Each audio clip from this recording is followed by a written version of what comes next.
Before we take a look at how TCP is going to handle that lost segment, just want to give you a quick note here on this cumulative acknowledgement scheme.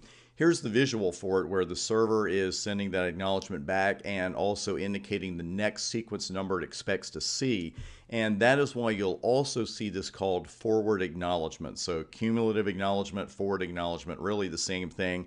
That's the entire principle where the recipient is sending the ACK back and saying, okay, here's the next sequence number I expect to see. And that's where error recovery does come in.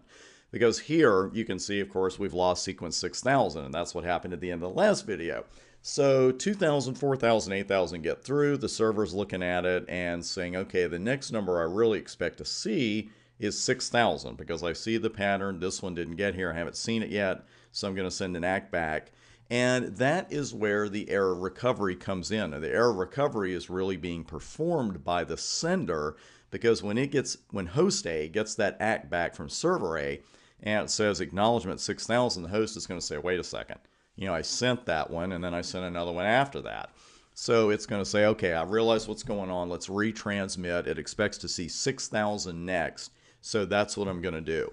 So once that one is sent, then the server gets that one. It gets 6000 now. It already has the next one in line, 8000. So then just that quickly, we're back on track with server A saying, okay, I'm acknowledging 10,000, which is the next sequence number I expect to see. So a couple of questions probably come to mind just when you're looking at that, because like I say, in life and networking, one answer can lead to two more questions. And that's certainly true of this process, because the first question I had when I saw this was, well, how does the sender know how many segments to send before it has to get an acknowledgement? Is there a number, and how do I set that number? And also, wouldn't it be easier and faster to detect problems if the recipient sent an ACK for every segment? Wouldn't that make more sense? One in, acknowledgement, one in, acknowledgement. Wouldn't that be faster? Well, we're going to answer those questions while we look at these two new next TCP features. They're not new, but they're definitely next. Flow control and windowing. And going back to the three-way handshake, one of the values that's negotiated there is the size of the window.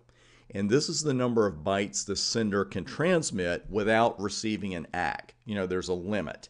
And when that limit is reached, it's like, okay, I got to hear an acknowledgement or I can't send anything else. And again, that's the little conversation. The host might say, 7,000 bytes at a time. And the server might respond with, let's start with 4,000 bytes and go from there. Now, the important thing to remember about this window is it is dynamic. It is not static. So when they come to this agreement, say at 4,000 bytes, that doesn't mean the size of the window is going to stay at 4,000 bytes.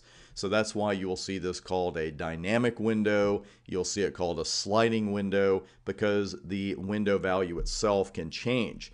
Because what happens is, as the recipient in this case is receiving the data and saying, you know what, I'm not seeing any errors creep in, I'm not dropping any segments, we should go a little faster. So one of the ACKs will have an indication, pardon me, that says, hey, here's your ACK, and by the way, let's enlarge the size of the window to 5,000 bytes.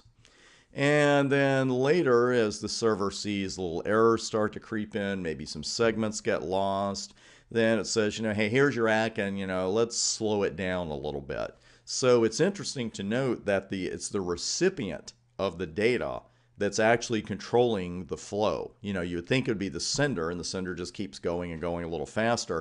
It doesn't work that way. It's actually the recipient that's continually saying, hey, let's pick it up a little bit, let's hit the gas. Hey, wait a minute, let's slow down a little bit. Now, what I'm showing you right now is that UDP header that I mentioned. Because, we've seen all the advantages of TCP. We've seen the error recovery. We just saw flow control, we just saw windowing, and you can see actually some of the fields that we've referred to. There's the source port and destination port. More about those port numbers very soon.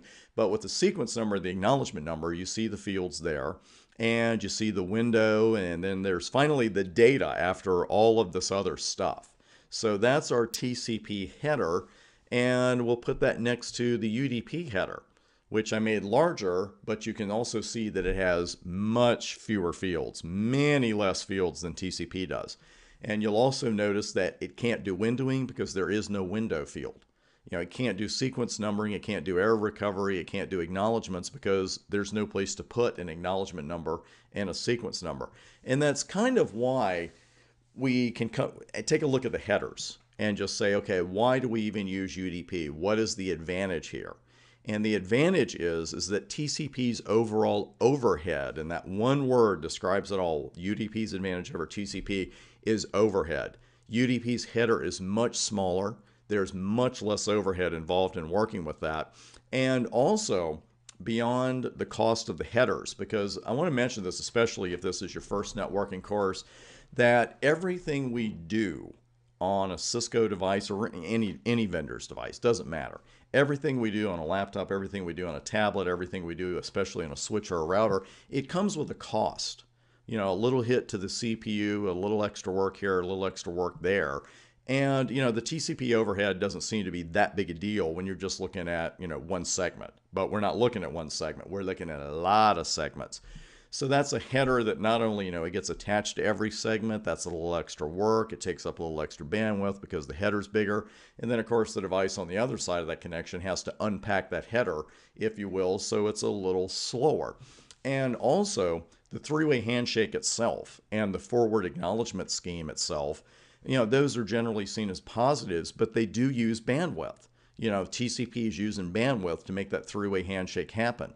The forward acknowledgement scheme, the acknowledgement scheme period, uses a little extra bandwidth. There's a little more work for the devices involved. So it's using bandwidth that UDP does not as well. So that's why you tend to see, or do see, UDP with so many important network features, including DHCP, is it has much less overhead than TCP does. And that's something to remember as we go forward into our routing studies as well, because it's not something, when you see all these features that you see on the switch or on the router, you don't just go to work the next day and, turn them all on.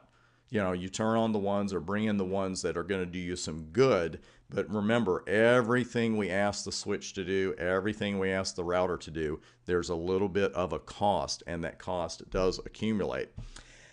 Now we're going to leave the TCP-UDP differences behind for a moment and remind ourselves of two similarities, really. They both run at the transport layer. We've got that down. And coming up next, we're going to look at this mysterious term called multiplexing. Sounds complicated. It's really not, but it's also going to introduce you to those port numbers we saw in both the TCP and UDP headers, and that is coming up next.